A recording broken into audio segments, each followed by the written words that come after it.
Good day, my dear employers.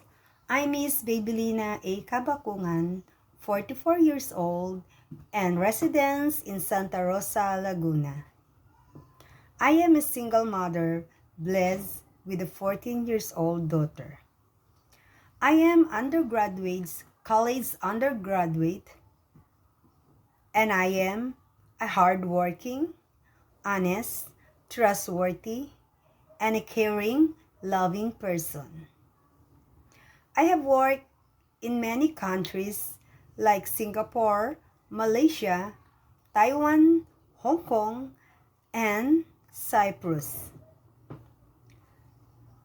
My main duties are taking care of children aged 1 year old to 10 years old.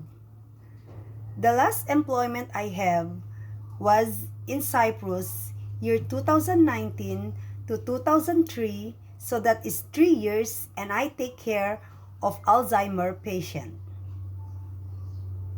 My dear employers, I am hardworking and I can do works without any supervision. I can do cleaning, I can do car washing, cooking, bathing a baby, send them to school and fetch them, help them in their studies, and play with them, reading books, and more. My dear employers, if you hire me, I promise to finish my 2 years contract with you and work more years with your family as long as you need my service. Thank you, and I hope to see you soon.